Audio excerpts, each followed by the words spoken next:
before I start, I just want to say the abstract that's in the program is very different from what I'll be talking about. And I thought I would just quickly let you know how I got from that to this. Because when I was invited to speak here at the conference about Bob Dylan and masculinity, I was really interested in this current moment that we're in, where repeatedly we're being told masculinity is in crisis, where a lot of boys and young men are drawn to figures like Jordan Peterson, or maybe at the extreme end of the spectrum, someone like Andrew Tate, who tells them, don't believe what everyone says, masculinity is not toxic, be a man, and everything that you're being told is not good is actually great, and you should run with it as far as you can.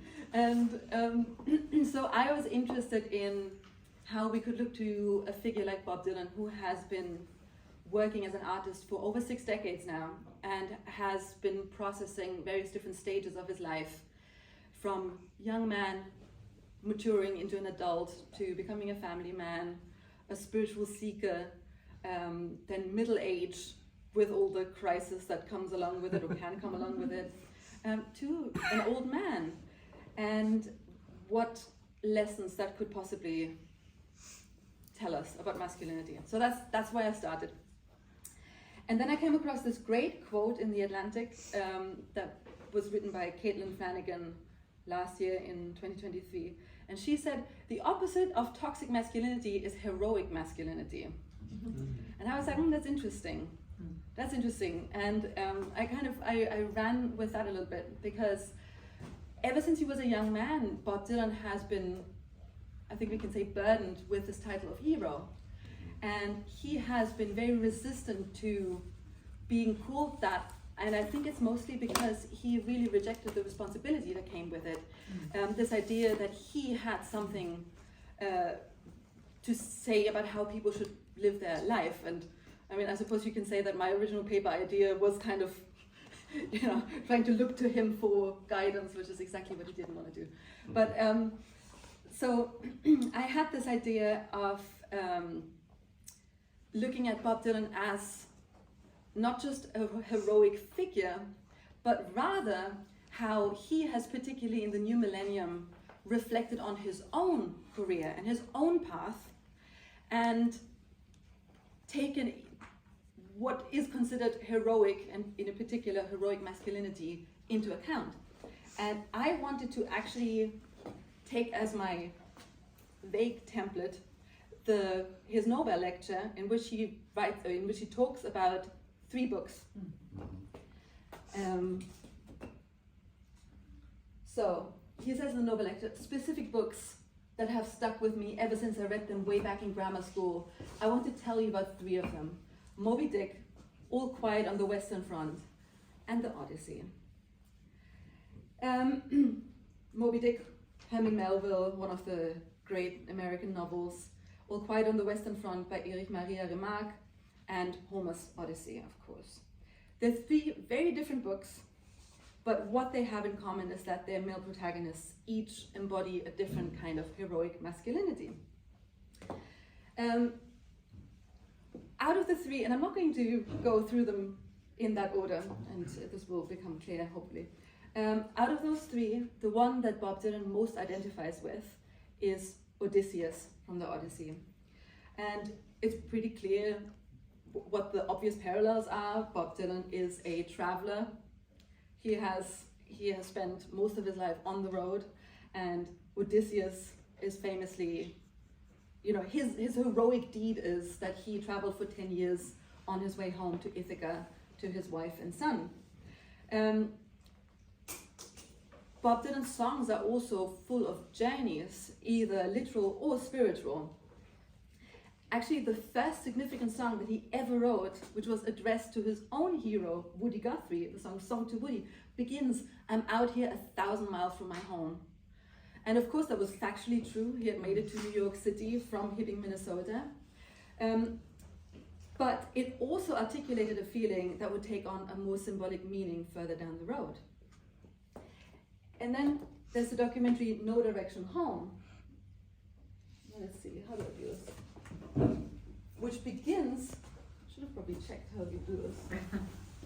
It's just when you. Do you have to?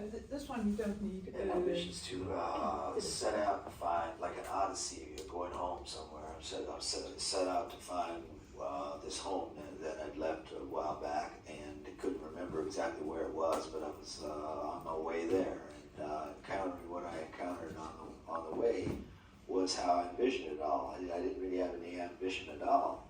I was born very far from where I'm supposed to be, and so I'm on my way home. How convenient. He's making this point for me. So, No Direction Home, the Martin Scorsese documentary, begins with Bob Dylan presenting himself as Odysseus.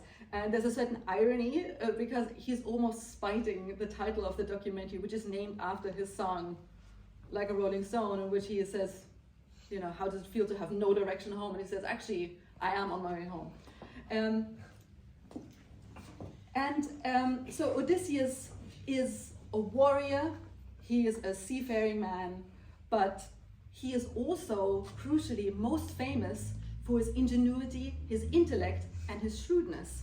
And I think that maybe gives us another point of identification for someone like Bob Dylan, who is known for his intellect rather than his physical strength. And this is actually the beginning of the Odyssey.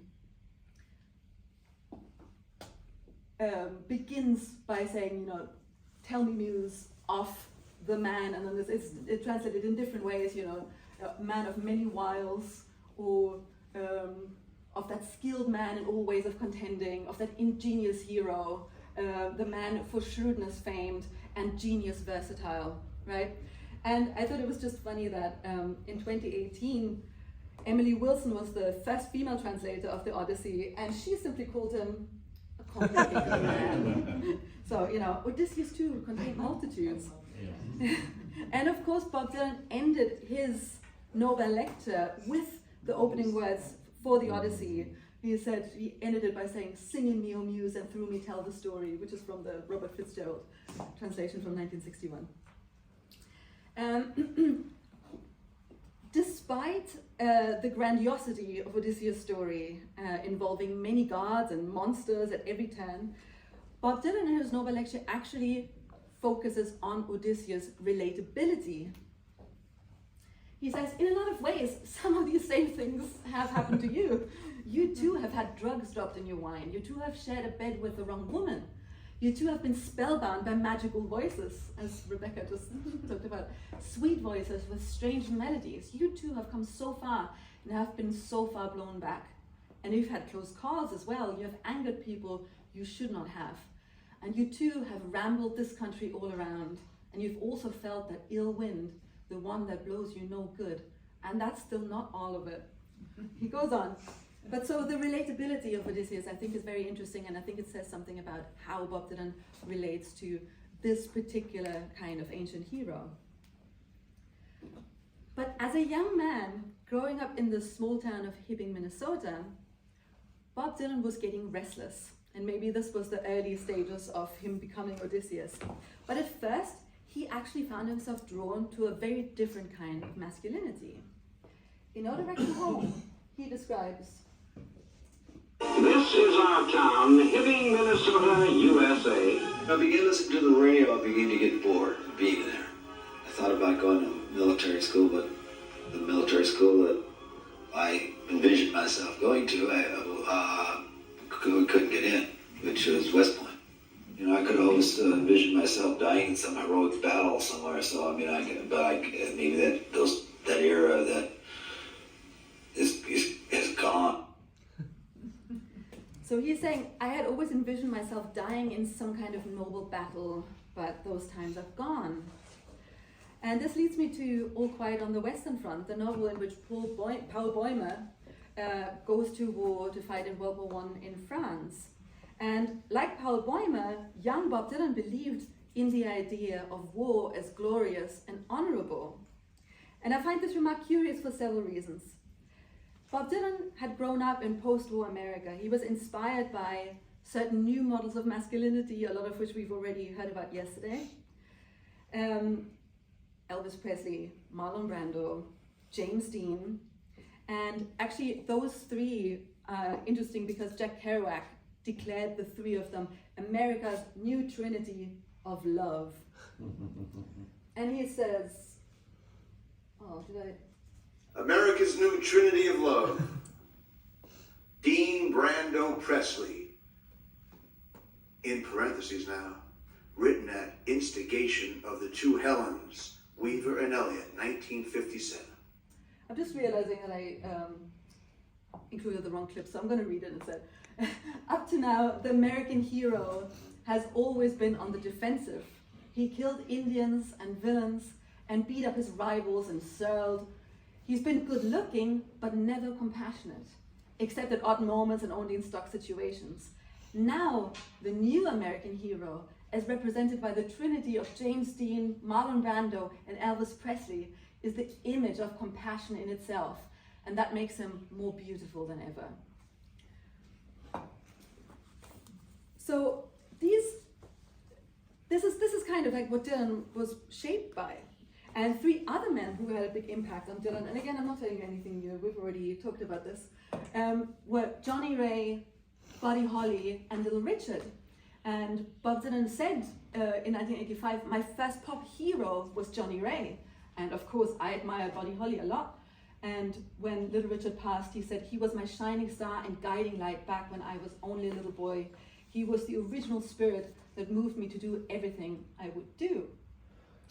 And I mean, out of the three of them, none of them embody a traditional model of masculinity. You know, Buddy Holly with his glasses and the hiccuping vocals. Johnny Ray was a bisexual man who was also deaf. So he faced a lot of hurdles in mid-century America, and Little Richard was Little Richard. I mean, we've already heard about him. So a lot of unconventional gender performance going on that he was shaped by. So it's difficult to imagine Bob Dylan listening to any of these three men and thinking, I should go to military school, you know?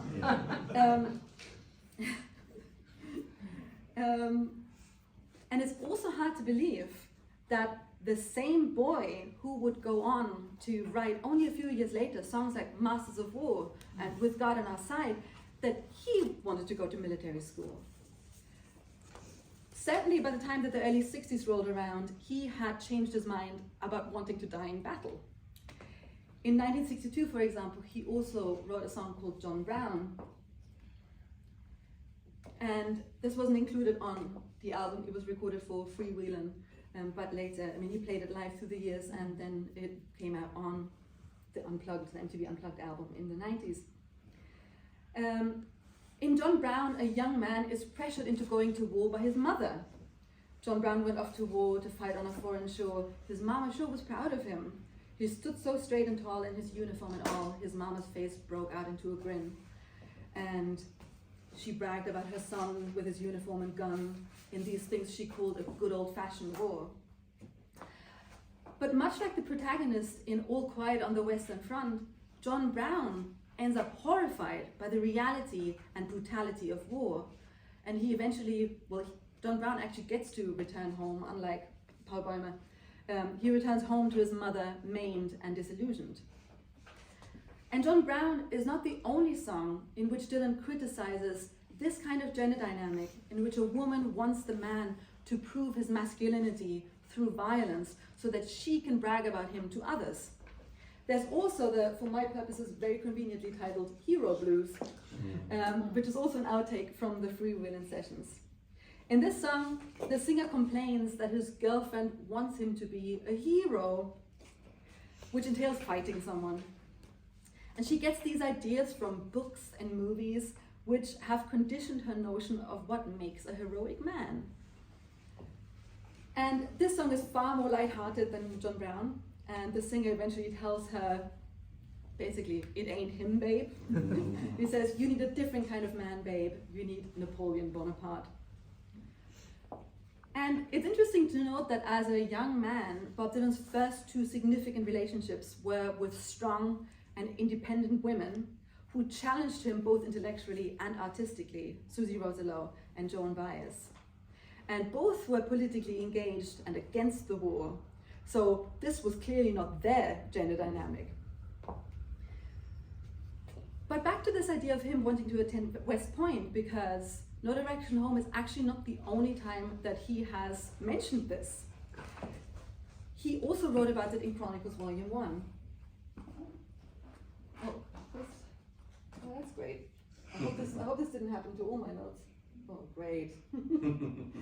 Okay, I'm just going to read it to you. Years earlier, before I knew I was going to be a singer and my mind was in full swing, I had even wanted to go to West Point. I'd always pictured myself dying in some heroic battle rather than in bed.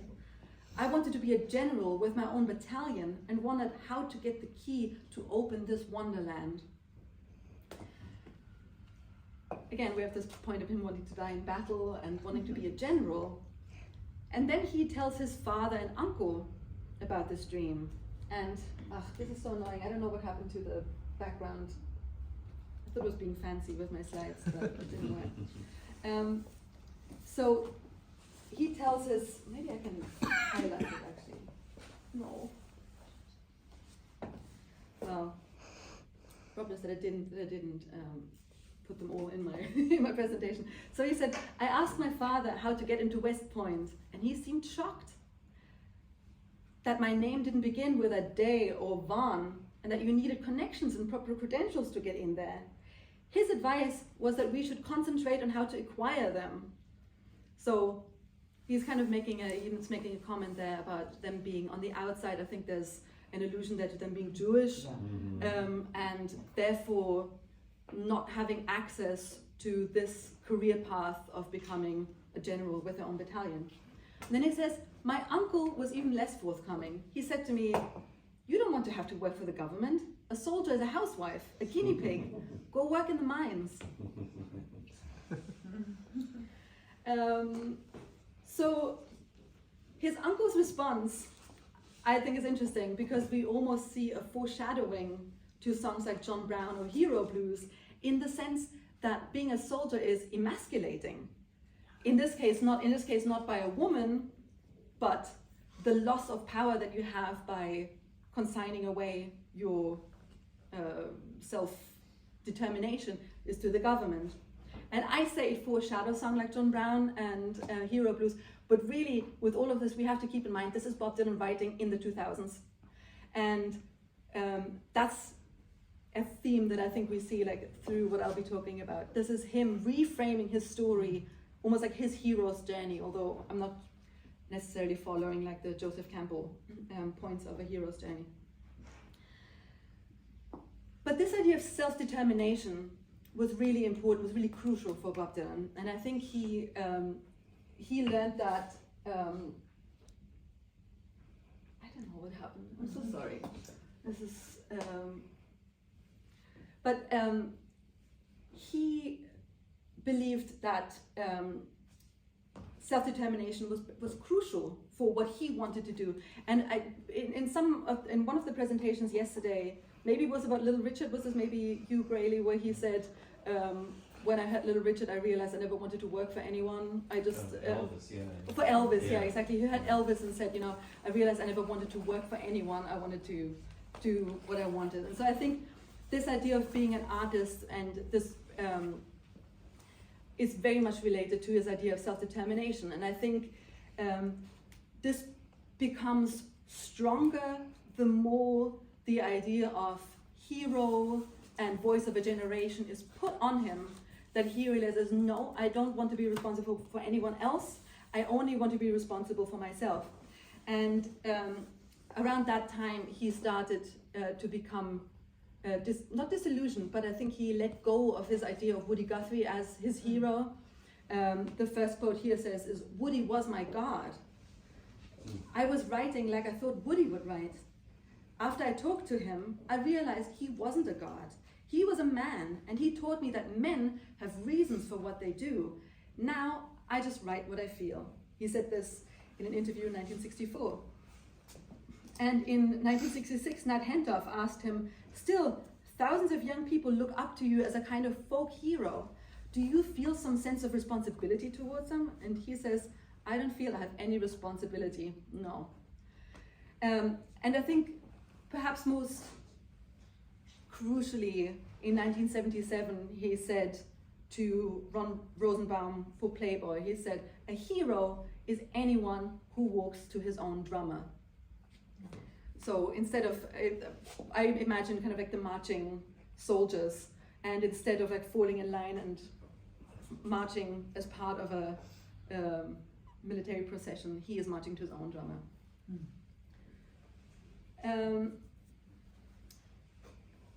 And Bob Dylan processes a lot of these early lessons retroactively in the New Morning chapter in Chronicles Volume 1. Again, this is him looking back. The New Morning chapter is set after the motorcycle accident, and it begins with the death of his father. And his father had taught him that a good man leads an ordinary life. Again, he was the one who said, "Don't go to West Point, let's try to build a good name." And Bob Dylan writes, he was the best man. There you have it. He said, he was the best man, maybe even worth 100 of me, but he didn't understand me.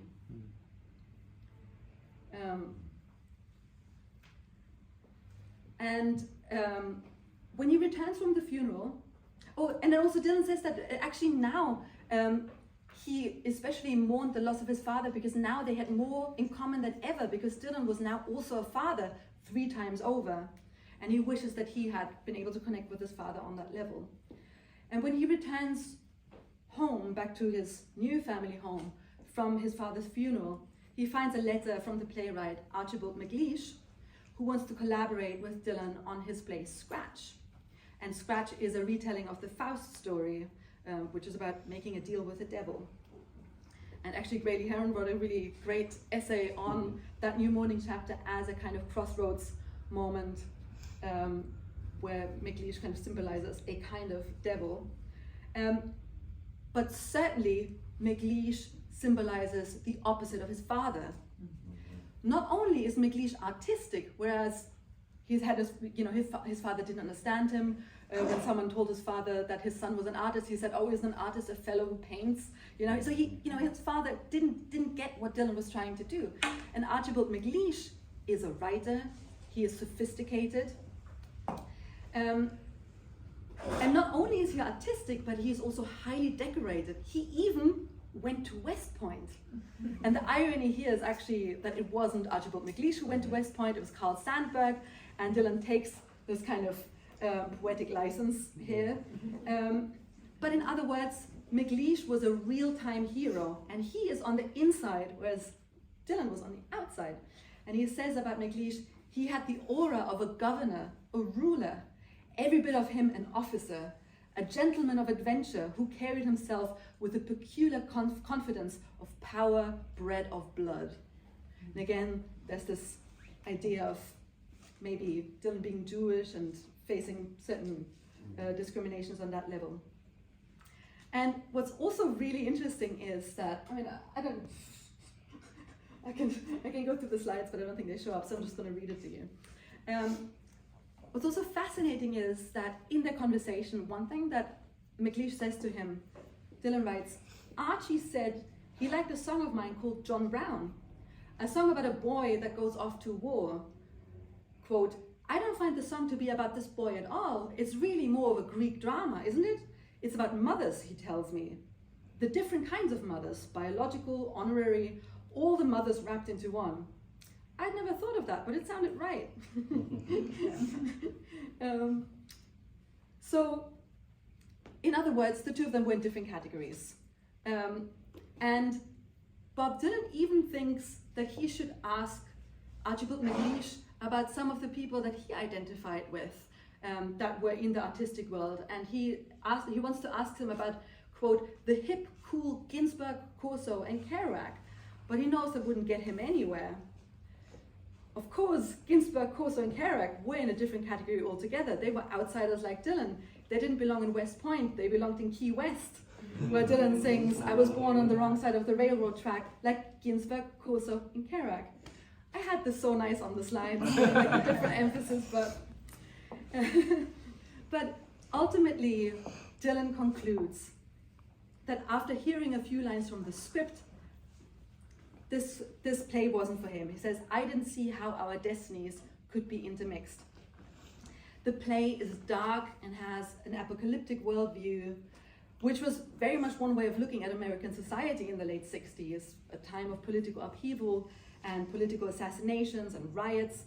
But at that particular moment in time, when Bob Dylan was considered the voice of a generation, he chooses to reject this world, the world of heroics, in which he could lend an artistic voice to a significant moment in history.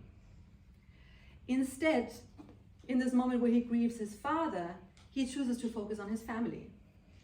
After the meeting, Dylan spends most of the rest of the chapter talking about how his main priority during that time was his family, and that he was actively trying to get out from under the public's expectations of him. The New Morning chapter frames that period in Dylan's life not so much as one of artistic reorientation, which it also very much was, but rather as a period when he redefined what he considered heroic. And this is partly with his father in mind. In 1988, he told Catherine Baker, "There's just something instinctive that tells me that a man must support his family, no matter what. As it is, I'm doing what I do because I've been given to do it." And then he says, "But most of the people who work 9 to 5 have got to support families. And there's a tremendous disregard for that. You don't see much of that being heralded with heroic words and fancy awards. But that's what makes the world either rise or fall, that commitment to family." So, in other words, what Dylan is saying, this was actually that quote for 1 second. So, in other words, what Dylan is saying is that supporting your family and committing to a domestic life can be heroic. Ultimately, though, in order to do what Dylan does, he had to venture out into the world again, embark on the next leg of his odyssey, so to speak. And by the way, when he did at that big stadium tour with the band in 1974, the first song he performed when he stepped out on stage was Hero Blues. Like Odysseus, he now had a home to return to, either physically or spiritually, something that made the traveling worthwhile. And at least ideally, having a family should make you less selfish and keep your ego in check. But that's not the case with the protagonist of the next book in Dylan's Nobel lecture, and that's Moby Dick's Captain Ahab. Dylan explains about Moby Dick. The plot is straightforward. The mysterious Captain Ahab, captain of a ship called the Pequod, an egomaniac with a peg leg pursuing his nemesis, the great white whale Moby Dick, who took his leg. And he pursues him all the way from the Atlantic around the tip of Africa and into the Indian Ocean. He pursues the whale around both sides of the earth. It's an abstract goal, nothing concrete or definite. He calls Moby the emperor, sees him as the embodiment of evil. Ahab's got a wife and child back in Nantucket, and he reminisces about it now and again. You can anticipate what will happen. What will happen is that it ends badly, and it's Ahab's fault. And in Ahab's character analysis on SparkNotes, and you might judge me for quoting SparkNotes, but I think I'm allowed to because Bob Dylan actually takes bits and pieces from the SparkNote entry of Moby Dick for his Nobel lecture. So I want to show you the character analysis of Captain Ahab, and maybe you will even recognize a little part from this part of the Nobel lecture. Ahab is described as representing both an ancient and a quintessentially modern type of hero. Like the heroes of Greek or Shakespearean tragedy, Ahab suffers from a single fatal flaw, one he shares with such legendary characters as Oedipus and Faust. His tremendous overconfidence or hubris leads him to defy common sense and believe that, like a god, he can enact his will and remain immune to the forces of nature. He considers Moby Dick the embodiment of evil in the world, and he pursues the white whale monomaniacally because he believes it is his inescapable fate to destroy this evil. So Ahab's fatal flaw is the hubris with which he pursues what he sees as the purpose of his life. He He believes it to be a noble cause, but he's misguided. And I don't know, maybe he should have talked to his wife about it. And I'm only half kidding. Because Dylan does seem to suggest that it's the masculine drive towards heroism that, if unchecked, can lead to ruin. In the song License to Kill, he sings, "Man thinks because he rules the earth, he can do with it as he please, and if things don't change soon, he will." And of course, man stands for humanity in general, but it is also about the masculine urge to advance and innovate for the sake of it. Man has invented his doom, first step was touching the moon. And this foolishness is countered by a vision of feminine moderateness and wisdom. But there's a woman on my block, and she says, who's gonna take away his license to kill? It's not just man himself that's at fault. Dylan says that he has grown up in a society that taught him and groomed him that endless striving to the point of destruction or self-destruction is something to aspire to. And in this, we see a link back to the women in John Brown and Hero Blues, who also have misguided ideas of what makes a hero. And of course, it is the stories and films and movies that our culture has have shaped our culture, that have taught them this. But this leads me to the question, why do men want to be heroes? I mean, yes, because of all those stories, but why have these stories found such resonance? And I think maybe this even leads back to Andrew's paper yesterday, where we were talking about this idea of what makes cutting edge. You know, what is it that makes us in general, but maybe men in particular, strive to innovate and be on the cutting edge? In ancient Greek epics by Homer, the Odyssey and the Iliad, which are both from a time before writing, heroes were worshipped almost as gods. Because a heroic deed meant that your story would be told even after your death, effectively immortalizing you. The Greek word for that is, okay, great. Spoiler. The Greek word for that is kleos, which means renown, glory, or fame, and it literally translates to that which is heard about you. And that's what grants them immortality. And the classicist Gregory Nagy, I hope that's how you pronounce him, writes in his book on the ancient hero, so why is this kleos one that is ready to die for it, so important that one is ready to die for it? The answer has to do with the immortalizing power of kleos as epic glory, which, as we have seen, is, and so on. Achilles will choose the glory of epic song because he dies in battle in order to obtain this kleos. He will choose the glory of epic song, which is a thing of art, over his own life, which is a thing of nature. The thing of art is destined to last forever, while his own life as a thing of nature is destined for death. And as I already said, Achilles obtained this kleos by giving his life in battle, but Odysseus actually obtained this kleos by managing to finish his return to Ithaca. And it's called the Nostos, and Nostos, you know, we hear that in nostalgia, it has to do with home. So it's homecoming, basically. In 1973, Ernest Becker writes a Pulitzer Prize winning book called The Denial of Death, in which he writes, "It is still a mythical hero system in which people serve in order to earn a feeling of primary value, of cosmic specialness, of ultimate usefulness to creation, of unshakable meaning. The hope and belief is that the thing that man creates in society are of lasting worth and meaning, that they outlive or outshine death and decay, that man and his products count." So, and again, we see License to Kill in all of this. Just this idea that you want to make a mark on the world that outlasts your physical life. And in recent years, particularly since he's been awarded the Nobel Prize, Dylan has been increasingly reflecting on his legacy, on what he has contributed to that would outlast him or that would make life better. Maybe some of you know that what's written on the Nobel medal is an inscription that says, for those who have bettered life with their newfound talents or something. But this idea that they have improved life.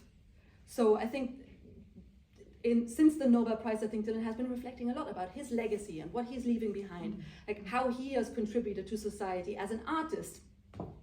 Because there has been an uneasiness with the idea of what an artist does actually contribute.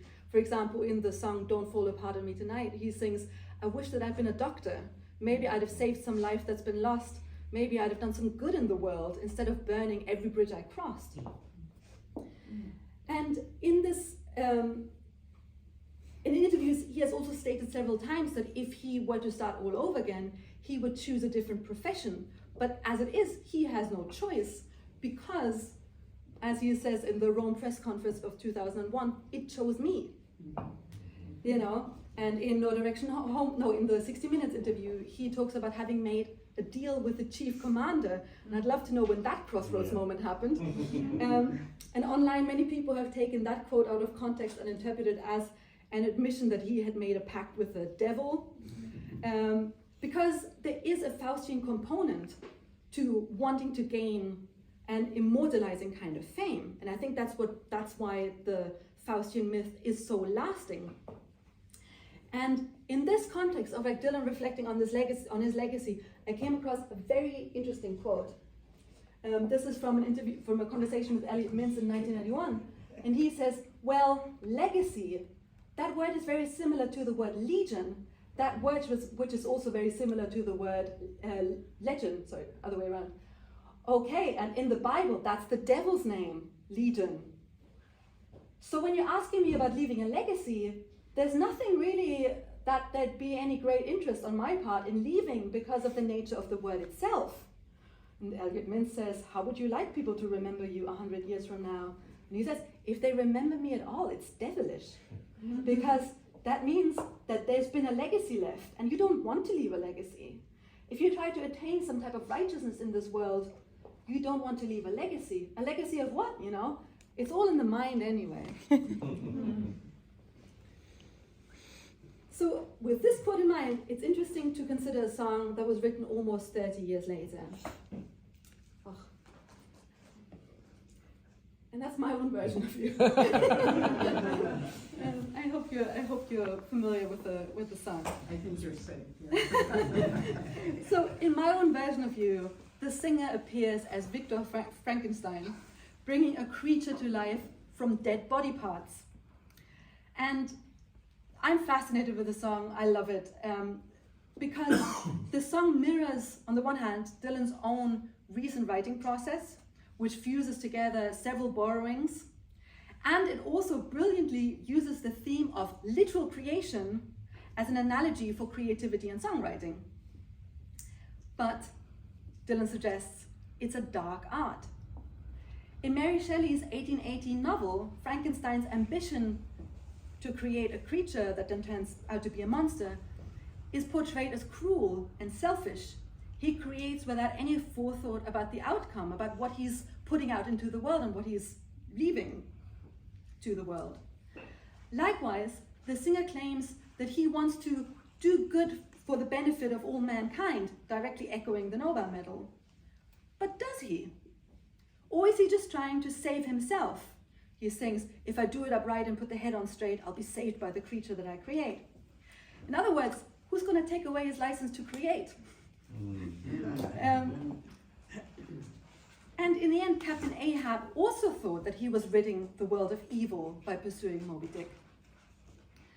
And of course, Frankenstein's endeavor to bring a creature to life is also a perfect example of the male drive to innovate, not unlike in License to Kill.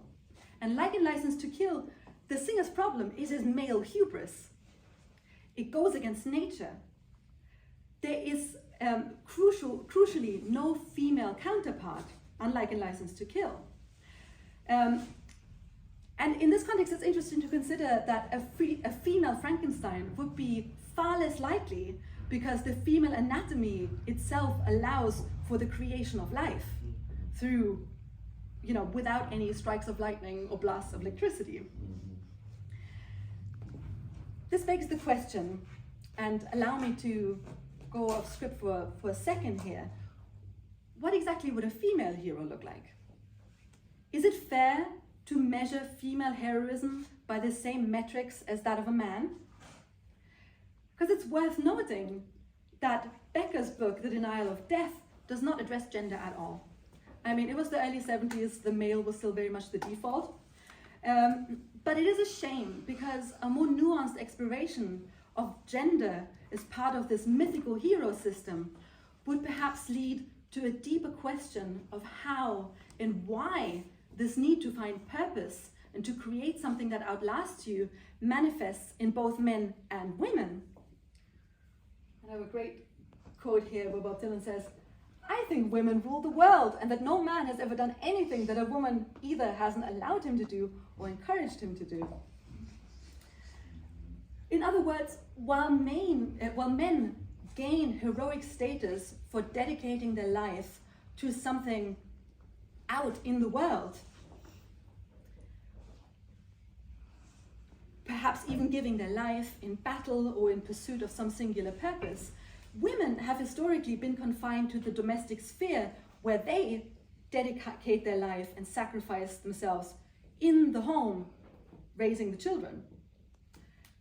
But as Bob Dylan's uncle already knew, housewives are not considered heroic.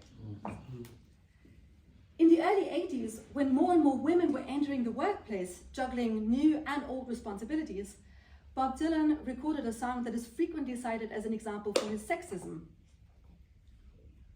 And that's the song Sweetheart Like You.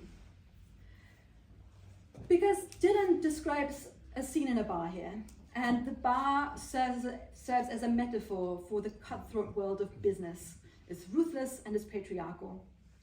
And he encounters a woman and immediately gets protective. And he sings, "You know, a woman like you should be at home. That's where you belong. Taking care of somebody nice who don't know how to do you wrong." That's how he sings it on the record. It's a bit different on the website. And of course, this line is jarring to our modern ears. Despite its good intention, which I think he had, it strikes us as pretty condescending. But what Dylan is saying here is that in this world, you either debase yourself or others. He sings, "You've got to be an important person to be in here, honey. You've got to have done some evil deed. Got to have your own harem when you come in the door. Got to play the harp until your lips bleed." So again, you either exploit or you are exploited. And he includes himself with the harp.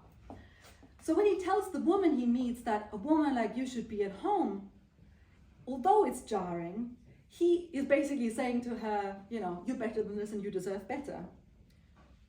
Kind of like taking out her agency and whether she wants to be there or not. But according to Dylan, her prospects in this world are dire. Even if she wanted to make a name for herself and leave a mark on the world, it would involve crawling across cut glass and still only getting reduced to her looks. You can be most known as the most beautiful woman who ever crawled across cut glass to make a deal. For Bob Dylan, I think we've seen now, the male and the female balance each other out. There is a yin and yang, that they complement each other and also contain one another. And with that in mind, it's interesting to consider another song from Rough and Rowdy Ways that serves as the flip side, or the other side of the Nobel medal, so to speak, to my own version of you, and that is Mother of Muses, which Rebecca has already talked about. In Mother of Muses, you see a man not engaging in necromancy, but rather the word mother is literally in the title, so there's a female presence. And it harkens back to the ancient epics that opened with the invocation of the muse, as we already said, where the poet says, "Sing in me, O muse." And Mother of Muses is a song of humility. Rather than being the creator, like in my own version of you, he becomes the vessel. through which the muse sings. The story being told is a collaboration between the traditionally male poet and the female muse. And I think the connection between that song and my own version of You is deliberate, because in my own version of You says, if I do it upright and put the head on straight, I'll be saved by the creature that I create. And in Mother of Muses he says, show me your wisdom, tell me my fate, put me upright, make me walk straight. So upright, straight. Forge my identity from the inside out. You know what I'm talking about. So here is the Mother of Muses that is the creator, and he is the created. You know, he wouldn't be anything without her. And this is also a song in which Dylan sings the song of other heroes. And the phrase, sing of honor and fame and glory be, is directly echoing the concept of kleos. And in this, he's seemingly aligning the generals Zukov, Montgomery, and Scott with the heroes of the Homeric epics. And there's a question here how we want to reconcile his comments on the generals with previous comments about the war. And the way I see it is that I think Dylan understands that war is a reality and someone has to make that sacrifice in order to create a world in which there can be non-violent leaders such as Martin Luther King, or musicians like Elvis and Bob Dylan himself. But as for the singer, Mother of Muses is a moment of surrender. Much like another song on Rough and Rowdy Ways, I've made up my mind to give myself to you. It is a commitment to the muse. He is voicing that this is a vocation. It chose me, right? And it not only chose him, but he is choosing it too. I knew you said, yes, I'm saying it too, he sings in I've Made Up My Mind to Give Myself to You. And in Mother of Muses, in the moment that the singer surrenders, at least temporarily, the male ego dissolves. He sings, take me to the river, release your charms.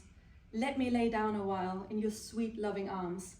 Wake me, shake me, free me from sin, make me invisible like the wind. Got a mind to ramble, got a mind to roam. I'm traveling light and I'm slow coming home. And it is in that moment of letting go that home finally comes into view. Dylan as Odysseus finally achieves his nostos and gets close to completing his hero's journey. And this would be a great place to leave it if that was the end of Rough and Rowdy Ways. Since it isn't, please allow me a brief postscript. Because the song that follows is Crossing the Rubicon. And Crossing the Rubicon sees Dylan heading out again. And it's, you know, it's very male. Once again, he's leaving the domestic sphere.